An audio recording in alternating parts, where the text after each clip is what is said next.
అందరికీ నమస్తే. నేను మీ రివ్యూ తారక్. అందరు ఎలా ఉన్నారు? బాగున్నారా? అందరికీ ఇండిపెండెన్స్ డే శుభాకాంక్షలు.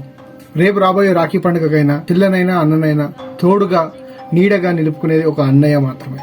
కానీ అలాంటి సమాజంలో ఇప్పుడు స్త్రీకి జరుగుతున్న అన్యాయం, ఇప్పుడు ఇది జరుగుతున్న మళ్ళీ ఒక నిర్భయ 2. అప్పట్లో నిర్భయ కేస్ ఒక బస్సులో జరిగింది. ఢిల్లీలో జరిగిన ఈ ఘటన దేశాన్ని మొత్తం, ఆ రోజులలో సోషల్ మీడియానే కావచ్చు, ఎలక్ట్రానిక్ మీడియానే కావచ్చు, మొత్తం దేశం మొత్తం దీనిపై స్పందించింది. కానీ ఇప్పుడు దానికన్నా పెద్ద కేసుగా ఇప్పుడు వస్తున్న వార్త ఏదైతే ఉందో అంటే అది నిర్భయ 2 కోల్కతాలో జరిగిన ఒక డాక్టర్ పైన. చెస్ట్ మెడికల్ డాక్టర్, ట్రైనింగ్ లో ఉన్న పోస్ట్ గ్రాడ్యుయేషన్ డాక్టర్ ఆర్జేకర్. ఇది వెస్ట్ బెంగాల్లోనే అతి పెద్ద మెడికల్ కాలేజ్. దాంట్లో ఇలాంటి సంఘటన, అది కూడా దాన్ని కాపాడే డాక్టర్స్ మీదనే ఇలాంటి అత్యాచారాలు చెప్పుకోవడానికి సిగ్గుచేటుగా ఉంది. ఇది జరిగింది ఎక్కడో కాదు, మన కోల్కతాలోని వెస్ట్ బెంగాల్. మరి అక్కడ ప్రభుత్వం ఏం చేస్తుంది? ఇంక విచిత్రం ఏంటంటే పెద్ద కామెడీ ఏమైనా ఉంది అంటే వెస్ట్ బెంగాల్ సీఎం మమతా బెనర్జీ గారు, west Bengal home minister Mamata Banerjee గారు, వెస్ట్ బెంగాల్ హెల్త్ మినిస్టర్ కూడా మమతా బెనర్జీ గారే. కానీ ఆ మమతా బెనర్జీ గారే, సీఎం పదవిలో ఉన్న మమతా బెనర్జీ గారే రోడ్డు పైనకి వచ్చి ధర్నాలు చేయడం ఏంటి, ర్యాలీ చేయడం ఏంటి? పెద్ద పోస్ట్ లో ఉన్న తను ఎవరైతే చేసిందని తెలిసిన తర్వాత కూడా తను రోడ్డు మీదకి వచ్చి ఇలా ర్యాలీలు చేయడం అనేది ఒక నవ్వుకునే సిచ్యువేషన్ లా అనిపిస్తుంది. అసలు ఏమైంది? ఆగస్టు 9 రోజు ఆగైతే డాక్టర్ డ్యూటీ చేస్తుందో తను ఆ రోజు డ్యూటీ అయిపోయిన తర్వాత సెమినార్ హాల్లో పడుకోవడం జరిగింది. దాని తర్వాత పొద్దున 5 గంటలకి అక్కడ ఉన్న ఎవరైతే అడ్మినిస్ట్రేటర్ వాళ్ళు చూసి వాళ్ళ మమ్మీ డాడీకి కాల్ చేయడం జరిగింది, మీ అమ్మాయి ఆత్మహత్య చేసుకుంది అని. కానీ కథలోకి వెళ్తే అసలు చేసిన వాడు ఎవరు? తను అంత డేర్గా హాస్పిటల్ లోపలికి వెళ్ళడానికి కారణమే ఉంది. అతని పేరే సంజయ్ రాయ్. పోలీస్ యాజమాన్యం పెట్టుకున్న ఒక ఫేక్ పోలీస్ అనమాట. అంటే చిన్న ట్రాఫిక్ ఛాలెంజ్లు కానీ ఇలాంటివి చేశారు. పోలీస్ హక్కు లేదు, కానీ పోలీసు వాళ్ళతో కలిసి ఉండేవాడు.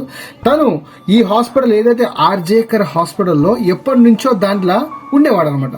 సో దాన్ని బట్టి చూస్తే అక్కడ ఎన్నో రోజుల నుంచి తను ఎంతో మంది గుర్తుపడుతూనే ఉంటారు.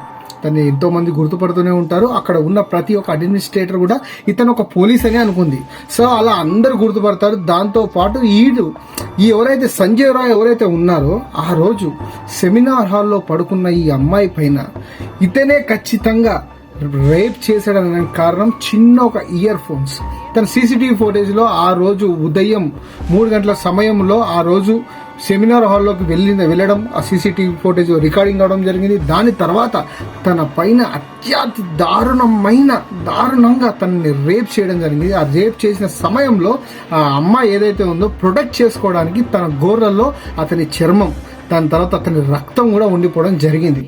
దాని తర్వాత ఏదైతే తన ఇయర్ ఫోన్ ఉందో అక్కడ పడిపోవడంతో పోలీసులు ఈ ఇయర్ ఫోన్ ఎవరో అని తెలుసుకొని దాని తర్వాత ఇన్వెస్టిగేషన్ చేస్తే సంజయ్ రాయ్ అని తెలిసింది. కానీ సంజయ్ రాయ్ సింపుల్ గా ఇంటికి వెళ్ళి హ్యాపీగా స్నానం చేసుకుని సింపుల్ గా పడుకున్నాడు. పోలీసులు ఇంటరాగేషన్ వచ్చి అరెస్ట్ చేసిన తర్వాత సింపుల్ గా చేసేయండి, నన్ను అరెస్ట్ చేసేయండి, కేసు వేయండి, అంత ఎంత సింపుల్ గా చెప్పండి. కానీ నిధులకు వెళ్ళిన తర్వాత తను పోస్ట్ మార్టం చేసిన కేసులలో 150 గ్రామ్స్ దాకా సీరం ఉందని తెలిసింది. అంటే దీనిపైన ఒక్కరే కాదు ఇంకా ఎంతో మంది ఉన్నారని తెలిసింది.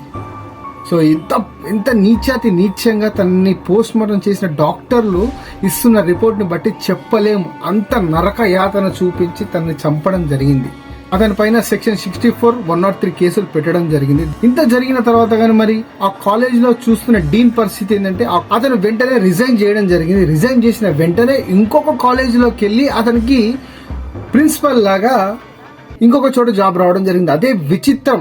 దాని తర్వాత ఏదైతే సెమినార్ హాల్ దగ్గర ఉన్న గోడలను కూడా కూల్చేయడం కూడా జరిగింది. దీన్ని బట్టి చూస్తే ఈ కేసుని పక్కదోవ పట్టిస్తున్నారనే అనుకోవచ్చు. మరి ఇంత జరుగుతున్న తర్వాత మరి తెలిసిన వెంటనే మనం ఏం చేయలేకపోతున్నాం. ఇంకా ఇలా ఇంత అవుతున్నా గానీ ప్రపంచంలో ఇంత దారుణంగా 5 ఏళ్ల పిల్ల నుంచి మొదలు పెడితే 60 ఏళ్ల ముసలావిడ దాకా వదలడం లేదు మన ఇండియాలో. ఇన్ని కేసులు వచ్చినా, నిర్భయ చట్టం వచ్చినా, ఎలాంటి చట్టాలు వచ్చినా సరే స్త్రీకి మన దేశంలో ఇప్పటికి కూడా స్వేచ్ఛ లేకుండా పోయింది. భయపడుతున్నారు బయటికి వెళ్తే ఏమవుతుంది అని. సమాజంలో ఇంత చీడపురుగుల్లా తయారవుతున్నారు. దీన్ని బట్టి ఎన్ని కేసులున్నా, ఎన్ని చర్చలు తీసుకున్నా, ఎన్ని చట్టాలు వచ్చినా స్త్రీకి మాత్రం వాల్యూ లేకుండా పోతుంది. ఇలాంటి పైన మీ కామెంట్ ఏంటి? ఇంకా ఎన్నెన్నో చూస్తూనే ఉన్నాం మనం. ఇప్పటికీ కేసు హైకోర్టు దాకా వెళ్ళింది, ఒక కొదివికి రాలేకపోతుంది. ఇంకా మరి అతనికి ఉరి శిక్ష పడుతుందా, మరి ఎలాంటి శిక్ష పడుతుంది, దాని తర్వాత ఇంకా ఈ కేసులో ఎంతమంది ఉన్నారు అనేది ఇంకా బయట పెట్టాలి. దీన్ని సిబిఐ దాకా వెళ్ళింది. కానీ ఇది ఎన్ని రోజులు ఈ హడావిడి? మహా అయితే ఇంకొక వారం, మహా అయితే ఇంకొక 10 రోజులు. దాని తర్వాత ఎవరి జాబులు వాళ్ళే ఒక సోషల్ మీడియాలో ఒక వీడియోస్ వైరల్ కావడం కోసం, దేశం మొత్తం దీనికోసం మాట్లాడడం కోసం ఈ స్పందన కేవలం ఒక 5 రోజులు, ఒక వారం రోజుల తర్వాత ఇది మర్చిపోవడం జరుగుతుంది. ఇలాంటి ఎన్నో కేసులు, నిర్భయ కేసు చూసాం.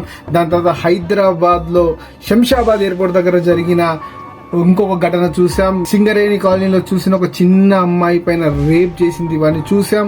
ఇంకా ఎన్నో దారుణాలు జరుగుతూనే ఉన్నాయి మన ఇండియాలో. దీన్ని బట్టి మనం ఇంకా తెలుసుకోవాల్సింది చాలా ఉంది. స్త్రీకి ప్రొటెక్షన్ కావాలి. ఎన్ని షీ యాక్టులు వచ్చినా, ఏమొచ్చినా సరే అమలయ్యే వెంటనే శిక్ష అమలయ్యేటట్టు చూసే ప్రయత్నం చేయాలి ప్రభుత్వం కూడా. దారుణాలు కాకుండా చూడాలని కోరుకుంటాం. నేను మీ తారక్. జై హింద్.